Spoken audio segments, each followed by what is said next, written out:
কোটি টাকার মালিক, বাবার টাকা ছাড়া এসএসসি পাস করতে পারো নাই, বাবার টাকা ছাড়া ডক্টর হতে পারো নাই, বাবার টাকা ছাড়া ইঞ্জিনিয়ার হতে পারো নাই। এখন তুমি ডক্টর হয়েছো, ইঞ্জিনিয়ার হয়েছো, সরকারি চাকরি করো, ঢাকা শহরে ফ্ল্যাট বাড়ি নিয়ে তুমি থাকো, ফ্ল্যাট বাসা নিয়ে তুমি থাকো, কিন্তু গ্রামের বাড়িতে তোমার মা বৃদ্ধ মানুষ, তোমার বাবা বৃদ্ধ মানুষ, কোন শীতের মধ্যে একটা ভালো কম্বল পায় না, তোমার বাবা একটা, তোমার মা একটা ভালো শাড়ি পায় না। এর যুবক, এ আল্লাহর গোলাম, মার ভালোবাসা বলে তুমি স্ত্রীর ভালোবাসা, শ্বশুর শাশুড়ির ভালোবাসা, শালা সম্বন্ধের ভালোবাসা, তুমি এগুলোর ভালোবাসায় মা বাবার ভালোবাসা ভুলে গেছো। যুবক, একটা কথা মনে রাখিস রে যুবক, ওই কষ্টে থাকা মার বাবা একটা বার যদি হাত তোলা লাগবে না, অন্তরের মধ্যে যদি তোর দিকে একটা বার যদি বাঁকা নজরে তাকায়া বলে, আল্লাহ আল্লাহ, আমার সন্তানকে লালন পালন করছিলাম, একটু শান্তিতে থাকবো, বৃদ্ধ বয়সে আমি একটু আরামায়েশে থাকবো, আল্লাহ আমার সন্তান আমারে ভুইলা গেছে রে মালিক, স্ত্রীর কথা শুনে আমারে খাবারও দেয় না, আমারে কিছুই দেয় না। আল্লাহ, আল্লাহর কাছে শুধু এতটুক পরিমাণ বদদুয়া করতে দেরি হয়ে যাবে, আসমানওয়ালা রব আমার আল্লাহ এই দোয়া কবুল করতে দ্বিধাবোধ করবেন না, ঠিক না বেঠিক? একটা ছোট্ট উদাহরণ দিলে বুঝতে পারবেন। মার দোয়াও যেমন কাজে লাগে, মার বদদুয়াও তেমন কাজে লাগে, ভালো করে শুনে না। ইবনে জুরাইজ এই ঘটনাটা লেখছে ইমাম বুখারী আল আদাবুন আল মুফরাদ কিতাবের মধ্যে লিখেছেন। হযরত আবু হুরায়রা বলেন, পয়গম্বর আমাদেরকে শুনাইছেন, ইবনে জুরাইজের মা ইবনে জুরাইজ একদিন তাপস্যের মধ্যে আছেন, জিকির করতেছেন, আল্লাহ পাকের জিকির করতেছেন, ইবাদতের মধ্যে আছেন, অর্থাৎ এক কথাই হলো আল্লাহ পাকের ইবাদতের মধ্যে মগ্ন আছে। যুবক, ভালো করে শুনে নাও, ইবাদত করতেছে, পাশ থেকে মা আয়েশা ডাক দেয়া বলে, রে জুরাইজ, ডাক দিছে, না না, জুরাইজ কোনো জবাব দেয় না, আবারও ডাক দিছে জুরাইজ, আবারও ডাক দিছে, তিনবার ডাক দেওয়ার পরে ইবনে জুরাইজ চিন্তা করে, হাই রে, আমি এখন আল্লাহর ইবাদতকে প্রাধান্য দিব, আমি কি তপস্যার মধ্যে আছি, মুরাকাবার মধ্যে আছি, আমি কি আল্লাহর ইবাদতটাকে প্রাধান্য দিব, নাকি আমার মা ডাকতেছে, মা ডাকে সাড়া দিব? আল্লাহর বান্দা ইবনে জুরাইজ দুইটা এরকম ভাবে বুঝতে যায় দ্বিধাদ্বন্দ্বের মধ্যে চিন্তা করলো, আল্লাহ পাকের ইবাদতকে প্রাধান্য দেওয়া যায়। ওইদিকে মা তিনবার ডাক দিয়েছে, তিনবার ডাক দিয়েছে, জুরাইজ ডাকের জবাব দেয় না, মা বদদুয়া করছে, আল্লাহ আমার ছেলেকে আমি ডাকলাম, আমার ছেলে শুনলো না, আল্লাহ আল্লাহ পতিতা নারীর মুখ না দেখায় আমার ছেলের তুমি মৃত্যু দিও না, আল্লাহ পতিতা নারীর মুখ না দেখায় আমার ছেলের তুমি মৃত্যু দিও না। এরে আল্লাহর গোলাম, ইবনে জুরাইজ ছিল আশ্রমবাসী, আশ্রমের পাশে আবার একজন রাখাল জাদা রাখাল থাকতো, ওইখানে একটা গ্রামবাসিনী একটা মেয়ে মহিলা মানুষ ওই আশ্রমের মধ্যে আসা যাওয়া করতো।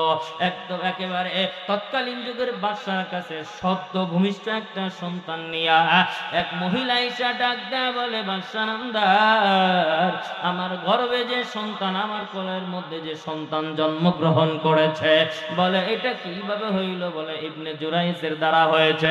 বলে সত্য কিনা? বলে হ্যাঁ।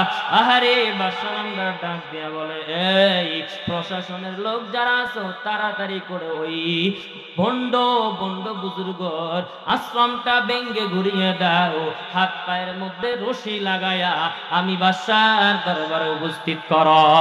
এ যুবক, মা বাবার বদদুয়া যে 100% লাগে, ভালো করে শুনে নাও। আল্লাহর বান্দা ইবনে জুরাইজের মা বদদুয়া দোয়া করছিল।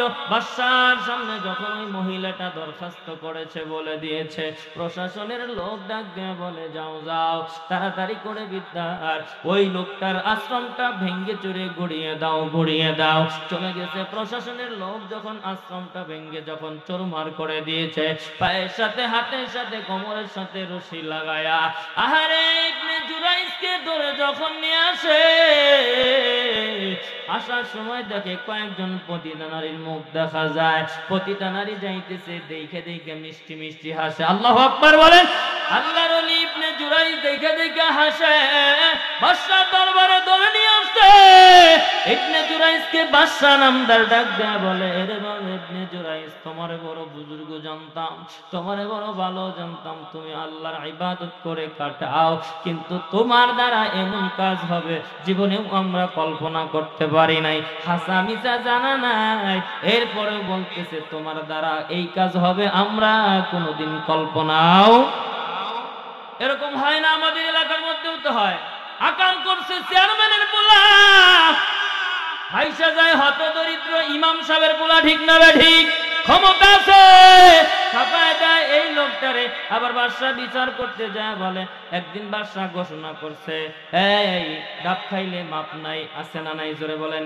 মসজিদের ছাদের উপরে ডাবের গাছ, বলে এই মসজিদের ডাব যে খাবে, ডাব খাইলে মাপ নাই, মরতে মর। পরের দিন ইশারের নামাজের সময় মাতাব্বারের ছেলে ডাব চুরি করছে। হয় না নাই? হয় না? হয় না? লোকজন ধরে ফেলছে, বাদশা নামদার আপনার ছেলেই তো ডাব চুরি করে খাইছে। বলে হ্যাঁ, বিচার করবো, দুপুরের সময় আসিস। বাদশা নামদারের সামনে যখন এলাকার সমস্ত মানুষ এসে হাজির, বলে বাদশা নামদার বলছেন ডাব খাইলে মাপ নাই, মানে কতল করে ফেলবেন। আপনার ছেলে ডাব খাইছে, আমরা সাক্ষী, যে প্রমাণ দেন। বলে আমার ছেলে যে ডাব খাইছে, এটা কি একেবারে কচি ডাব ছিল নাকি একটু জুনে জুনে ছিল? বলে বাদশা একেবারে কচি ছিল না, একটু জুনে জুনে ছিল। বাদশা জবাব দেয়া দেয়, এরা এলাকার মানুষ, ডাব খাইলে মাপ নাই, জুনে খাইলে কোনো গুনাহ নাই। এই ঠিক না ঠিক? এমন বিচার সমাজে হয় না নাই? আকাম করবে কোটিপতির ছেলে, ধরা খাবে রিক্সাওয়ালার, বিচার কর, বিচার কর। বাদশাও বোঝা নাই, হোজা নাই, কিচ্ছু নাই। ডাক দেয়া বলে, ও হুজুর, এটা তো কল্পনাও করতে পারি নাই, আপনি একজন হুজুর মানুষ, বুজুর্গ মানুষ, আপনার কাছে মানুষ পানি পড়া নাই, আর আপনি এই কাজ করলেন। বলে কি কাজ করছি? ওই যে দেখো না একটা মহিলা আসছে, মহিলার কোলের মধ্যে একটা ছেলে, তার বুকের মধ্যে জড়ানো একটা ছেলে, তোমার ওরসে নাকি হইছে। বলে কি কোন এটা? বলে মহিলাকে ডাক দিয়ে আনেন। মহিলাকে ডাক দেয়া বলে, তুমি কি বলছো কথা? বলে হাই কথা, আপনারই তো সন্তান। ইবনে জুরাইজ ডাক দেয়া বলে, বাদশা নামদার আমি আর কি দলিল দিব? আমার তো দলিল টলিল নাই। আমি যদি ওই ছেলেটারে জিজ্ঞাসা করি যে ওই ছেলের বাবাকে, ছেলে যদি জবাব দিয়া দেয় আপনার তো বিশ্বাস হবে? বলে হ্যাঁ। ইবনে জুরাইজ ডাক দেয়া বলে, রে বাচ্চা বলো, ও ছোট ছেলে রে, তুমি বলো তোমার বাবাটা কি? ছোট্ট সবে মাত্র জন্মগ্রহণ করা ছেলেটা চিৎকার দিয়ে বলে, বাদশা নামদার হুজুরের কোনো দোষ নাই। ও বাদশা নামদার, আল্লাহর ওলি কোনো দোষ নাই, আমার মা একজন বদকার মহিলা। হুজুর বাদশা নামদার আমার ছেলে, আমার মার চরিত্র ভালো না। আমার বাবা ওই আশ্রমের পাশে যেই রাখালটাকে, ওই রাখাল। হুজুর ও বাদশা নামদার, এই হুজুর আল্লাহর ওলি আমার বাবা না। আল্লাহু আকবার বলেন। মা বাবার দোয়া নাও রে যুবক। বাদশা বড় আশ্চর্যান্বিত হয়ে গেল, ঘটনা কি হয়ে গেল? মান সম্মান সব শেষ। এবার হুজুরের ডাক দেয়া বলে, আল্লাহর ওলির ডাক দেয়া বলে, তোমার কি ওই আশ্রমটারে আমি স্বর্ণ রূপা দ্বারা ভাঙ্গে বানায় দিব কিনা? বলে আমার স্বর্ণ রূপা দ্বারা বানানোর দরকার নাই, আমার যেমন ছিঁড়াকাটা ছিল, ডালপালা দিয়ে বানানো ছিল, অমনি বানায় দেন। কিন্তু সাথে যারা প্রশাসনের লোক ছিল, যারা পায়ের মধ্যে রশি লাগায়, কোমরের মধ্যে রশি লাগায় টাইনা নিয়ে আসছিল, তারা একটা কথা জিজ্ঞাসা করতে যায় বাদশা নামদার। বিষয়টা তো বুঝতে পারলাম, কিন্তু আসার সময় কয়েকজন পতিতা নারী দেখলাম, কিন্তু তাই পতিতাদের মুখের দিকে তাকায় তাকায় কেন? এই বুজুর্গ ব্যক্তি হাসছিল, এটা জানবার চাই।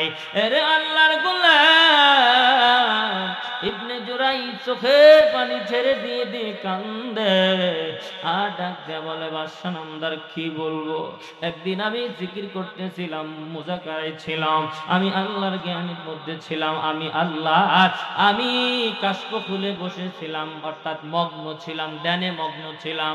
ওই সময় আমার মা আমার কাছে এসে আমার নাম ধরে ধরে বারবার ডাকছিল, আমি সাড়া দেই নাই। আমার মা বদদুয়া করছিল, আল্লাহর কাছে বদদুয়া করছিল, আল্লাহ আমার ছেলেকে আপনি প্রতিটা নারীর মুখ না দেখায় মৃত্যু দিও না। যুবক কি ঘটনা বুঝে আসছে? একটাবার যদি কষ্ট মা বাবারে দিয়ে তা করে যুবক মাহফিল থেকে বাড়িতে যা যাওয়ার পর সকালবেলা উঠবা, মার দুইটা পায়ে ধরে বলবো মা শয়তানের ওয়াসওয়াসায় দুনিয়ার লোভে লালসায় পড়ে মা তোমারে আমরা কষ্ট দিয়েছি গো মা, ও মা তুমি মনে কষ্ট নিও না। মা গো মা আমি যত কষ্ট দিয়েছি তুমি কোনোদিন আমার জন্য বদদুয়া করিও না। তুমি যদি মার পায়ে ধরে যদি ক্ষমা চাইতে পারো, তোমার আমার মা ক্ষমা না করে পারবে না, ঠিক না বেঠি? 3 নাম্বার যুবক আল্লাহর কাছে দোয়া করতেছেন, আল্লাহ 1 মিনিটে বলে দিব। 3 নাম্বার যুবক ডাক দিয়া বলতেছেন, আল্লাহ আমার একজন চাচাতো বোন ছিল, ঘর থেকে কিন্তু একজন যুবক আছে মনে আছে? 3য় যুবক ডাক দিয়া বলতেছে, আল্লাহ আমার একজন চাচাতো বোন ছিল, দেখতে সুন্দর, তারে আমি প্রেমের প্রস্তাব দিলাম। বোন জবাব দিল, তুই যদি আমার ভালোবাসা পেতে চাস 10 দিরহাম নিয়ে আসবি। ঠিক আছে নিয়ে আসবো। শত কষ্ট করে করে আমি 10 দিরহাম নিয়ে যা আমি আমার বোনকে ডাক দেয়া বললাম, বোন এই তো নে তুই নে আমার এই 10 দিরহাম নে, তোর ভালোবাসাটা দিয়ে দে। সম্পর্ক হয়ে গেল, চলতেছে সম্পর্ক, চলতেছে চলতেছে। আল্লাহর মহব্বতের বান্দারা দিলের কানটা লাগায় শুনে নাও, ভালোবাসার গভীর সম্পর্ক চলতেছে। আল্লাহর বান্দা ডাক দেয়া বলে, একদিন আমি আমার চাচার বাড়ি বেড়াইতে গেলাম, মিটি মিটি বৃষ্টি পড়ছে, যায় দেখি চাচাও বাড়ি নাই, চাচিও বাড়ি নাই, নাই নাই নাই আমার চাচা চাচি কেউ নাই। তখন আমি আমার বোনটারে কুপ্রস্তাব দিয়া দিলাম, ডাক দেয়া বললাম, বোন রে তোরে আমি ভালোবাসি, তুই আমারে ভালোবাসিস? বলে হ্যাঁ। অল্প কিছুদিন পর তোর সাথে আমার বিয়ে হবে। ও বোন কেউ যেহেতু বাড়ি নাই, আমি তোর সাথে জিনা ব্যভিচারী করতে চাই। হাদিসের মধ্যে আছে শুধু এটাই না, আহারে জিনা ব্যভিচারী করার জন্য একেবারে অর্ধ উলঙ্গ হয়ে গেছে, অর্ধ উলঙ্গ হয়ে 2 পায়ে, হাদিসের মধ্যে আছে 2 পায়ের রানের মাঝখান পর্যন্ত চলে গেছে। চলে যায় দেখে বোনের চোখ দিয়ে পানিগুলো টপ টপ হয়ে পড়তেছে। ভাই তখন ডাক দেয়া বলে, ও বোন বিষয়টা তো বুঝতে পারলাম না, তোর চোখ দিয়ে কেন পানি পড়তেছে? তখন ডাক দেয়া বলে, বোন ডাক দেয়া বলে, লাময়াম সাসনি বাশার, ও ভাই দুনিয়ার কোনো মানুষ আমাকে স্পর্শ করে নাই, জিনা তো দূরের কথা কেউ আমার টাচ করে নাই। ও ভাই আমি তো একজন ফুটন্ত গোলাপ ফুল, ও ভাই তুই আমার সতীত্বটা নষ্ট করিস না। আল্লাহর বান্দা গর্তে থাকা যুবক ডাক দিয়া বলেন, আল্লাহ সেদিন আমি ইচ্ছা করলে জিনা ব্যভিচারী করতে পারতাম, পায়ের রান পর্যন্ত গিয়েছিলাম। আল্লাহ আল্লাহ আমি আপনাকে ভয় করি, আল্লাহ সেদিন আমি জিনা করি নাই, আপনাকে ভয় করি। আল্লাহ আমার মনে হয় এর চাইতে ভালো কোনো আমল আমার নাই। আল্লাহ এই ভালো আমলের বিনিময়ে আপনার কাছে দোয়া করতেছি, আল্লাহ আল্লাহ আমাদেরকে নিশ্চিত মরণ থেকে আমাদেরকে বাঁচিয়ে দেন। আসমানওয়ালা রব আমার আল্লাহ, ওই বান্দার দোয়া করতে দেরি হয়ে গেল, ওই মনকে মন ওজন টন কেটন ওজন পাথরটা ওই গর্তের মুখ থেকে 3 ভাগ সরতে দেরি হয় না। এই জন্য নেক আমলের বিনিময় আল্লাহর কাছে দোয়া করলে কবুল করেন কে? আমরা সবাই পারবো তো ইনশাআল্লাহ? আল্লাহ পাক রব্বুল আলামিন আমাদেরকে প্রত্যেককেই নেক আমলের দ্বারা বিনিময়ে আল্লাহর কাছে দোয়া করার তৌফিক দান করেন। ওয়া আখিরু দাওয়ানা আলহামদুলিল্লাহি রাব্বিল আলামিন।